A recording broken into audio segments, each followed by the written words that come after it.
The sun was setting on the colony world of Novus. Orange light spread across the sky.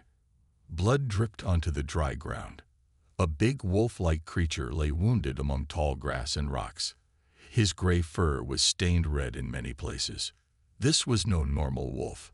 He was twice as big as an earth wolf. His body had metal parts sticking out from under his fur. A broken device was attached to his head. This was a war wolf, a living weapon made by the Talon Empire. The war wolf tried to stand.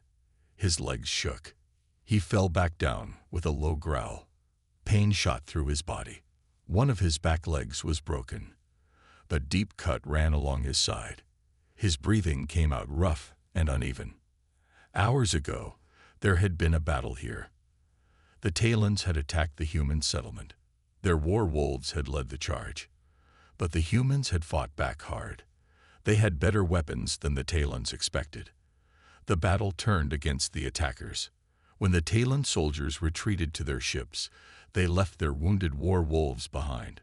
This was their way. War wolves were tools to them, not living beings. Broken tools were not worth taking. The war wolf had been called Kovu by his masters. The name meant battle scar in the Talon language. He had been in many fights. He had killed many enemies. Now he was alone, waiting to die. Night began to fall. The air grew cold. Kovu's mind felt strange. The broken device on his head sparked sometimes. This device had always filled his head with commands. Fight. Kill. Obey. But now the commands were weak and broken, like static on a radio. Without the device working right, other thoughts began to form in Kovu's mind. Thoughts that were not just about fighting. He remembered things from before the Talons had changed him, before the metal parts and the commands. He remembered running free with others, like him, hunting, playing. Kovu looked up at the stars appearing in the darkening sky. He did not understand why these memories were coming back now. The Talons had told his kind that they had always been weapons, that they existed only to serve.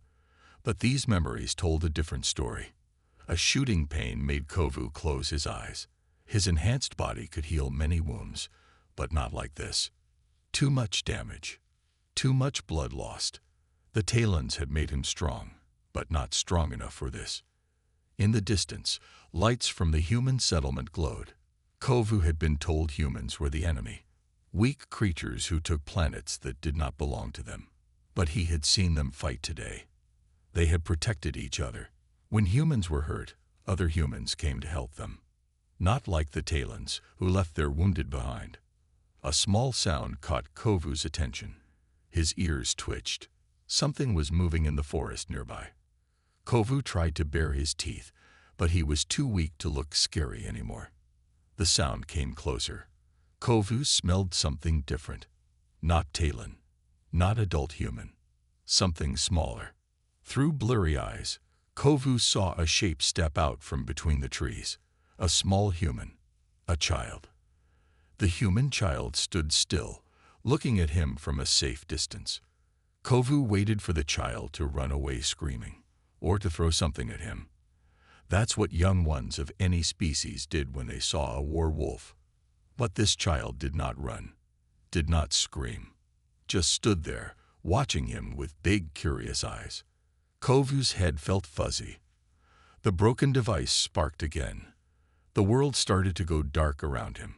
The last thing Kovu saw before he passed out was the small human taking one step toward him.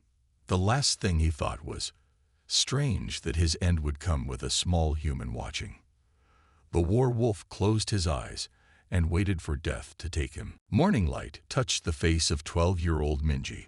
She walked carefully through the forest, a small basket in her hand. Her father needed special plants that grew here, plants that could heal people in the colony. Minji knew these woods well. She came here often to help her father, who was a doctor. She knew which plants to pick and which to avoid. She stopped when she heard a strange sound, a low, pained breathing. Minji looked around. The sound came from behind some large rocks.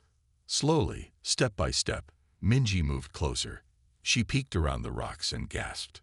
There lay a war wolf, Everyone in the colony knew about war wolves, the terrible beasts the Talons used to attack humans. Just yesterday, the Talons had attacked their colony. The adults said many war wolves had been killed or wounded. This one was huge, bigger than she had imagined. Its gray fur was dirty with dried blood. Metal parts stuck out from its body. Strange wires ran along its head. Minji knew she should run back to the colony. She should tell the adults. They would come with guns and make sure the war wolf was dead. But something stopped her. The war wolf's eyes were open. They were not the red, angry eyes she had heard about in stories. They were yellow-green, like amber, and filled with pain. The war wolf saw her. It tried to lift its head but could not. It made a sound that was half growl, half whimper. "You're hurt," Minji said softly. The war wolf's ears twitched at her voice.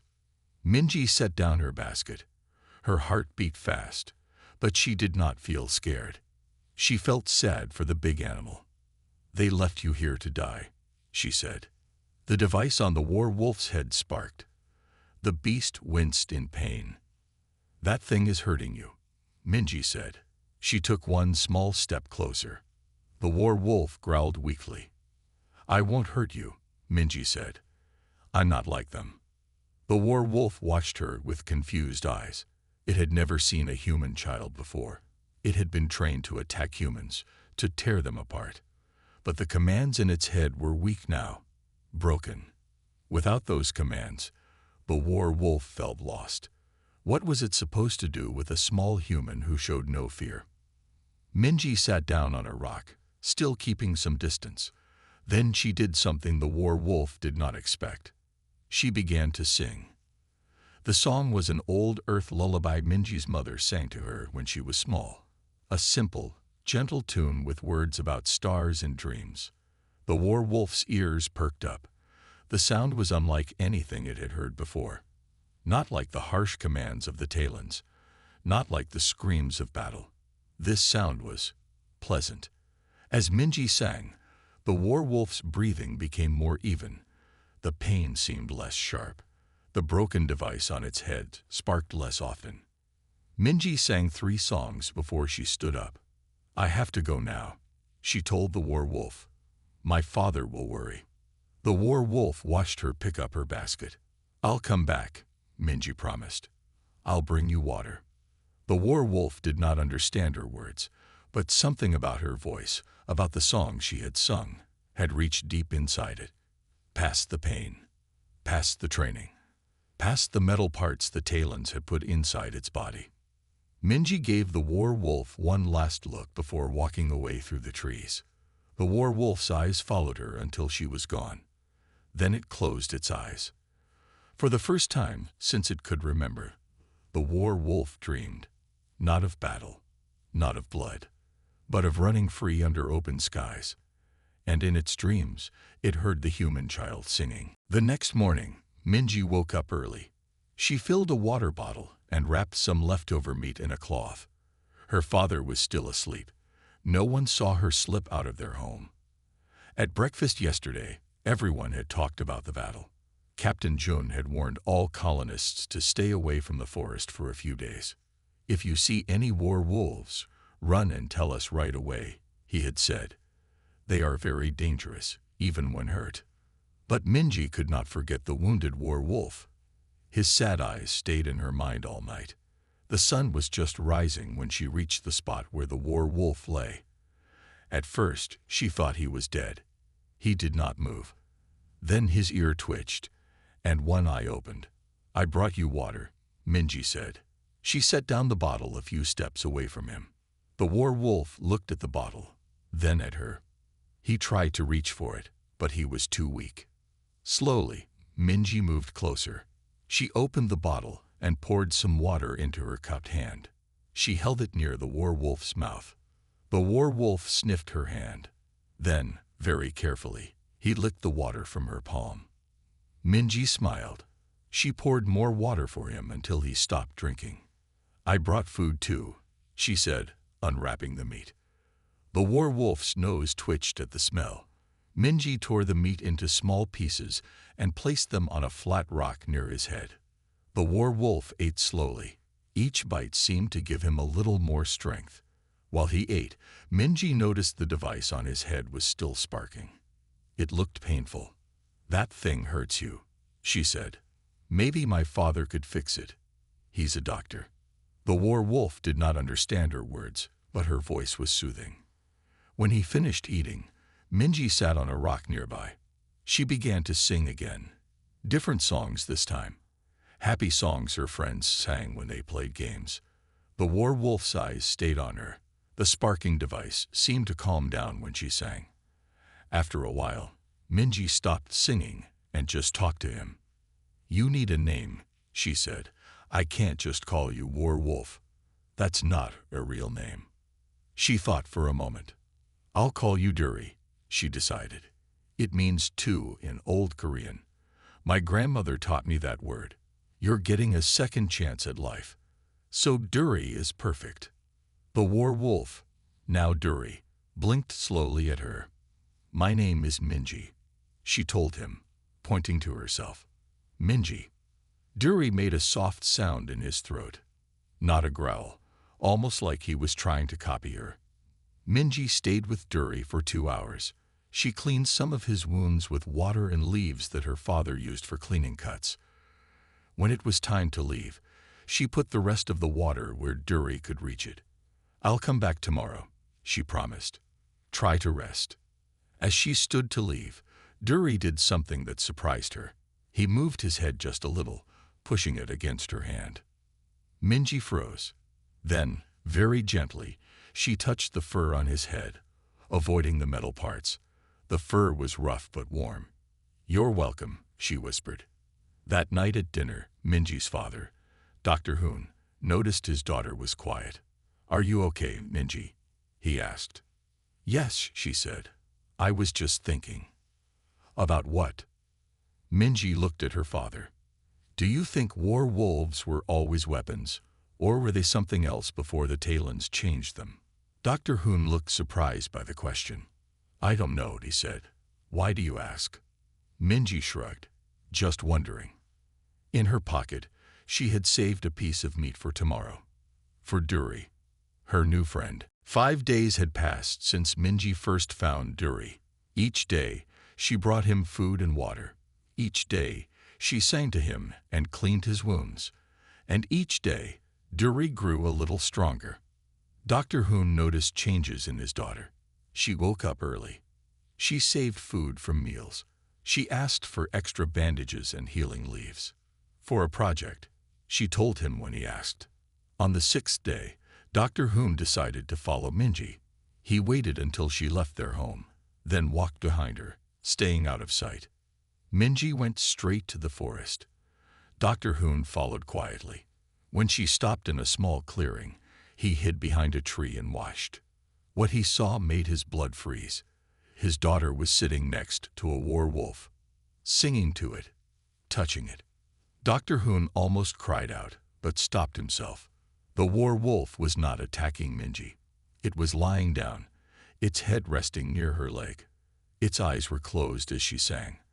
Dr. Hoon stepped on a dry branch. It made a loud snap. The war wolf's eyes shot open. It tried to stand, growling.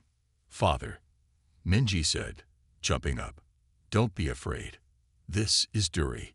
He won't hurt you." Dr. Hoon stood frozen. "Minji, come here. Now." "It's okay, father. He's my friend." "That is not a friend. That's a war wolf. A killing machine." Minji shook her head. "He's hurt. The Talons left him to die. But he's getting better." Dr. Hoon took a deep breath. "Step away from it, Minji. Please." Minji looked at Duri, then at her father. Slowly, she walked to her father's side. The war wolf watched them both. He made a soft sound, almost like a whine. "See," Minji said. "He's sad I'm leaving. He knows I help him." Dr. Hoon looked at the war wolf more carefully. He was a doctor. He had treated wounds all his life. Even from here, he could see the war wolf's injuries were healing well. You've been caring for it, he asked. Him, Minji corrected. His name is Duri. And yes, I bring him food and water. I sing to him. It helps with that thing on his head. Dr. Hoon noticed the device attached to the werewolf's head. It had wires going into the skull. That's a control device, he said. The Talons use it to command werewolves, to make them fight and kill. It sparks sometimes, Minji said. It hurts him.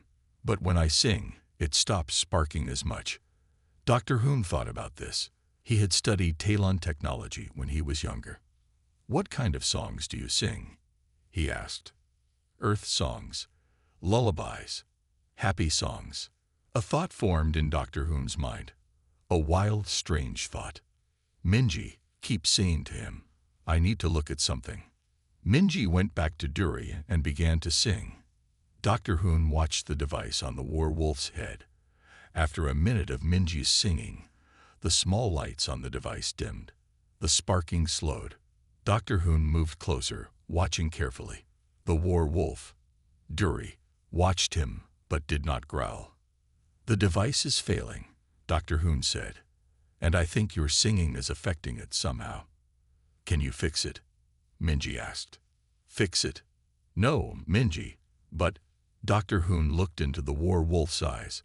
They were not the mindless eyes of a killing machine. There was something there. Something thinking. Feeling. I might be able to remove it, he said quietly. Minji's eyes widened. Really? Dr. Hoon nodded slowly. The colony needs to know about this. If you are singing affects Talon control devices, that could be important. Will they hurt Duri? Minji asked. Dr. Hoon looked at his daughter, then at the werewolf who had not harmed her after 5 days of care. I won't let them, he promised. But I need to tell Captain June. We need help to move him. He's too big for us to carry. Minji put her hand on Duri's head. Did you hear that? My father is going to help you. Duri made that soft sound again, and Dr. Hoon realized it was not a growl or a whine. It was a purr. The feared war machine of the Talons was purring like a cat at his daughter's touch. Sing to him one more time, Dr. Hoon said. I need to think about what to tell the others. As Minji's voice filled the clearing, Dr. Hoon watched the werewolf's eyes slowly close in what looked like peace.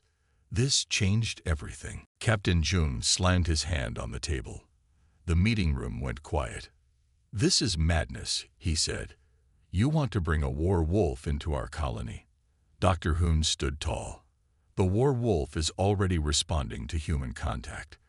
My daughter has been caring for him for almost a week. 10 colony leaders sat around the table.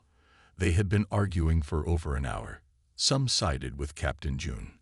Others were curious about Dr. Hoon's discovery. What if it's a trap? Asked Ta, the colony engineer. What if the Talons left it here on purpose? They didn't.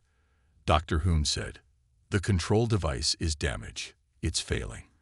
And somehow, human music affects it. Captain June shook his head. Even with a broken control device, it's still dangerous. Werewolves have killed hundreds of colonists across 3 planets. This one hasn't killed my daughter, Dr. Hoon said quietly. He could have. She's been alone with him for days. Instead, he lets her clean his wounds. He purrs when she sings. Dr. Sook, the colony's brain specialist, leaned forward. You said the control device looks like neural tech, attached to his brain. Dr. Hoon nodded.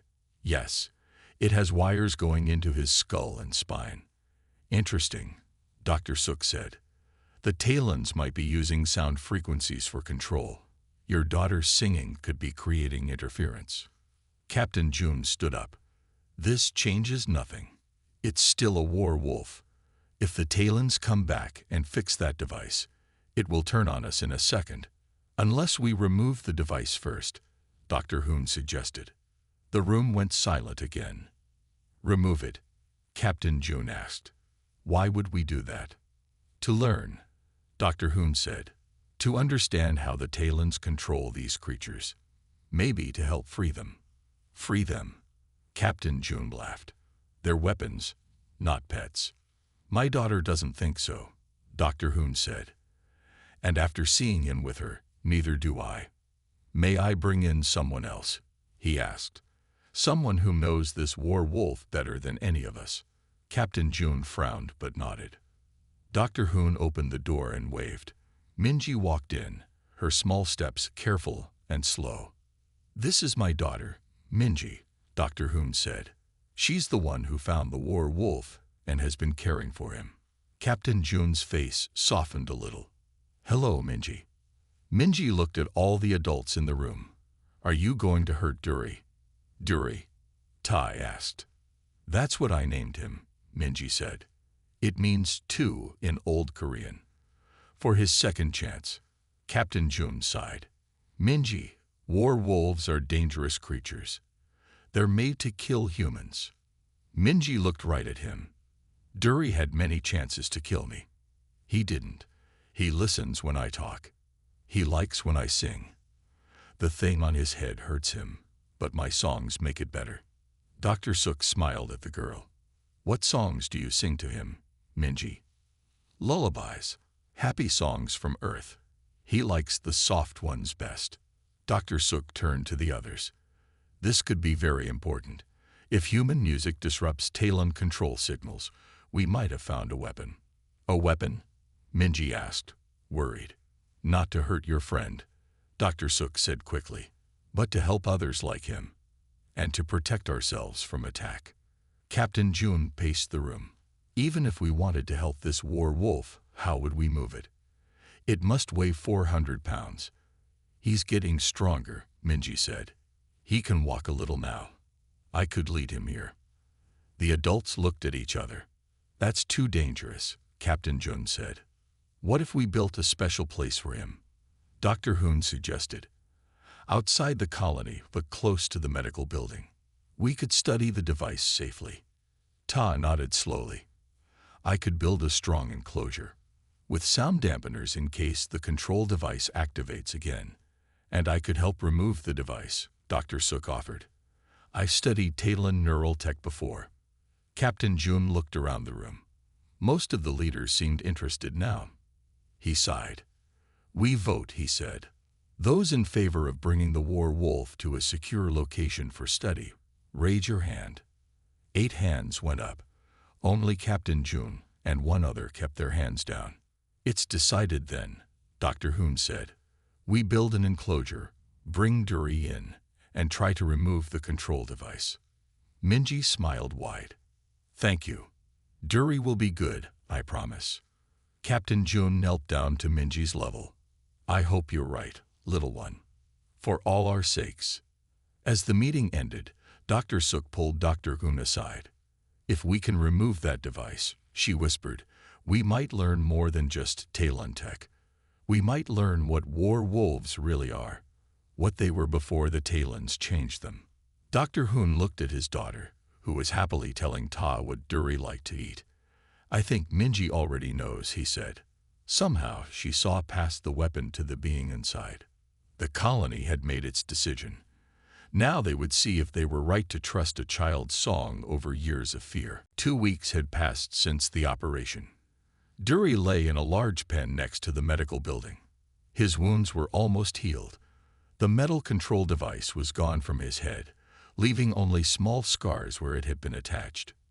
Minji sat cross-legged next to him, stroking his thick fur. She came every day after her lessons. Sometimes she would just sit and read to him. Other times he would sing. Duri always listened, his amber eyes following her every move. Tai entered the pen, carrying a small box with wires. Hello, Minji, he said. Is our patient ready to try something new today? Minji nodded. Duri is feeling much better. Right, Duri. The war wolf made a soft, rumbling sound in his throat. Ta knelt beside them. This is what I've been working on, he said, showing Minji the box. We call it a translator. It might help Duri talk to us. Minji's eyes widened. Really? How does it work? It reads brain patterns, Tai explained. Dr. Suk helped me design it. We studied the control device we removed from Duri's head. That gave us clues about how war wolf brains work. Ta carefully placed a soft band around Dury's head. The war wolf stayed still, trusting them. The band picks up his thoughts, Ta said. The computer turns them into words we can understand. It won't be perfect, but it's a start. Tay turned on the small screen attached to the box. Words appeared. Hello, friend. Na enjoy. Minji gasped. It's working. He knows my name. Ta smiled. Ask him something simple. Dury, Minji said slowly, how do you feel today? They watched the screen. Words appeared one by one. Better. Head. Clear. No. Pain. Minji clapped her hands. He says he feels better. His head is clear and he has no pain.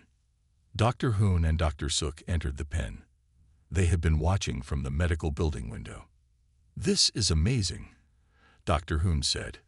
Ta, your device works better than we hoped. Dr. Suk knelt beside Dury. Can you tell us about yourself? What are you called, besides Dury? The screen remained blank for a moment. Then, Kai Rn. We are Karan. Karan? Dr. Suk repeated. Is that your species? Yes, before. Taeons. The humans looked at each other. Before the Talons. Dr. Hoon asked. You remember a time before the Talons changed you? Yes. Long. Ago. Memorize. Coming. Back. Tai adjusted something on the device. The neural pathways in his brain are healing. Without the control device blocking them, old memories are returning. Minji leaned closer to Dury. What were the Kiran like before? Were you peaceful? Yes, peaceful. Lived. In. Mountains. Had. Cities. Music. You had music? Minji asked, excited. Different. From. Yours. But. Music. Yes. Dr. Suk made notes on her tablet. This explains why Minji's singing affected the control device.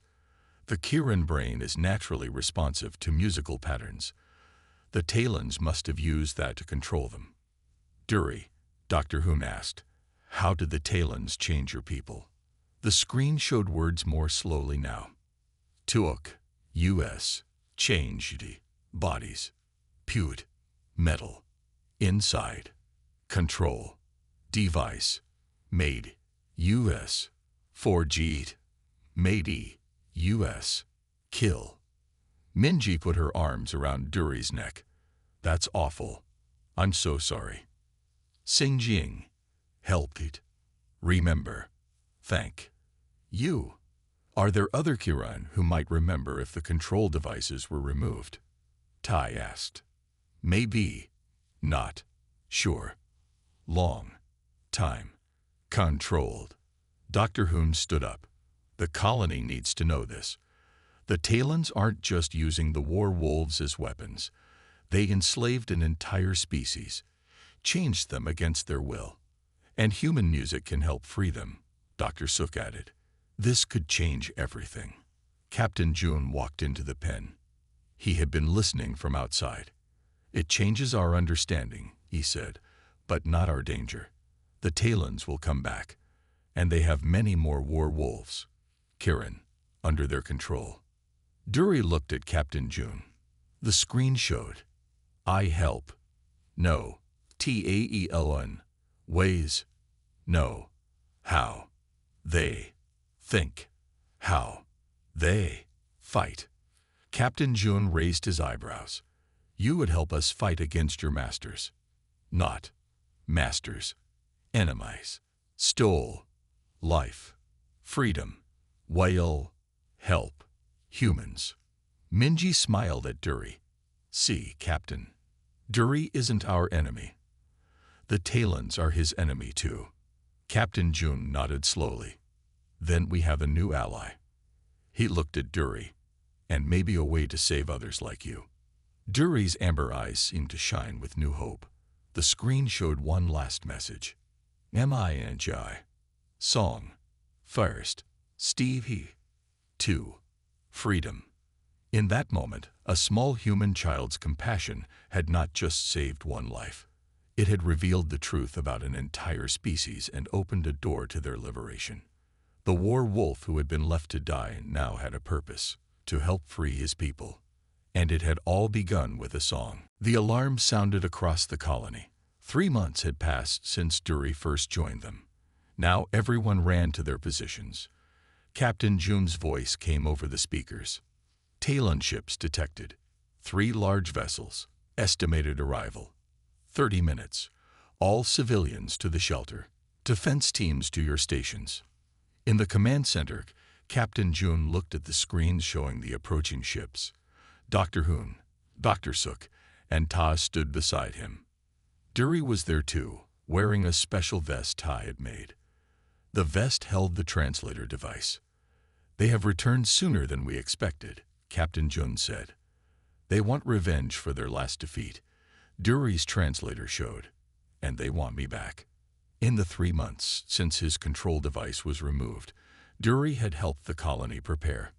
He had shown them Talon weak points, taught them how war wolves attack. Now that knowledge would be tested. "Their main force will be war wolves," Dury explained. "At least 30 of them. Then Talon soldiers with energy weapons." Captain June nodded. "Our defenses are ready. But can the sound system work against so many war wolves at once?" Tai adjusted something on his tablet. "We've placed speakers around the entire colony. Each one will play the special music we created." Dr. Sook added, "The music contains the frequencies that disrupted Dury's control device. It should affect all war wolves the same way." "Should," Captain June repeated. "But we're not sure." "It will work," Dury's translator showed.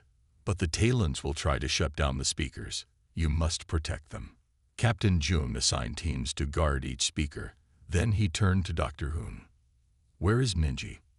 "In the shelter with the other children," Dr. Hoon answered. "Safe." But Dr. Hoon was wrong. Minji was not in the shelter. She was hiding in the small room behind the command center. She had to be close to Dury. She had to help if something went wrong with the music. Outside the colony, the Talon ships landed. Doors opened. War wolves ran out first. They were larger than Dury, with newer control devices on their heads. Behind them came Talon soldiers in armor. Captain June waited until the enemy was halfway to the colony. Then he pressed a button. "Now, Ta." Ta activated the sound system. From speakers around the colony, music began to play. It was based on Minji's songs, but changed by Dr. Sook and Ta to target the control devices. On the screens, they watched the war wolves stop running.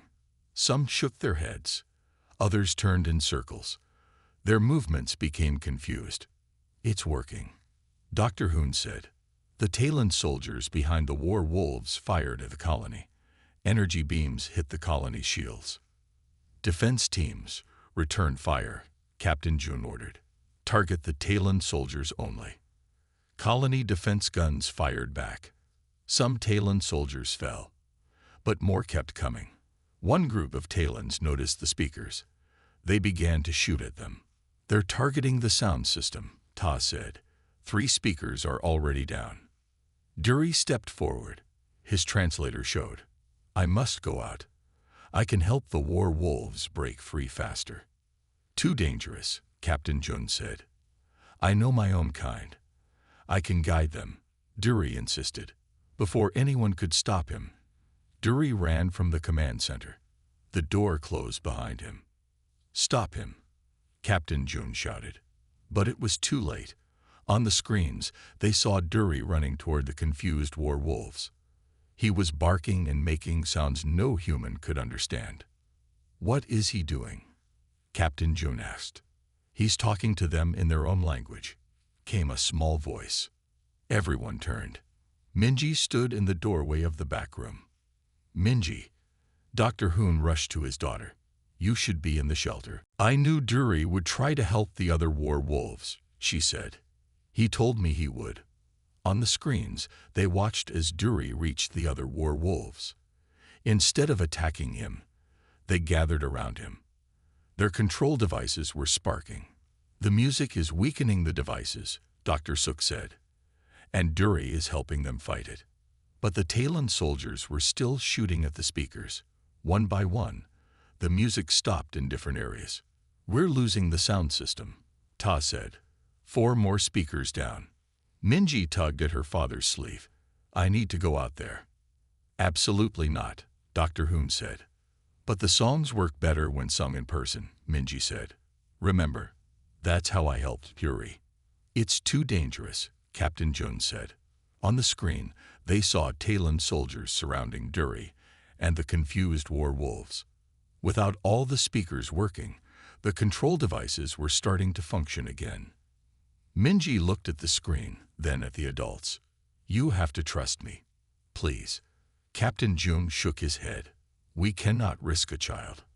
Dr. Hoon was about to agree when Dr. Suk spoke. "What if we broadcast Minji's voice through the remaining speakers? She could sing from here safely." Ta nodded quickly. "I can set that up right now." 1 minute later, Ta gave Minji a small microphone. "Ready when you are." Minji took a deep breath and began to sing. Her clear voice came from all the remaining speakers around the colony. The sound reached the war wolves, who had started to obey the Talons again.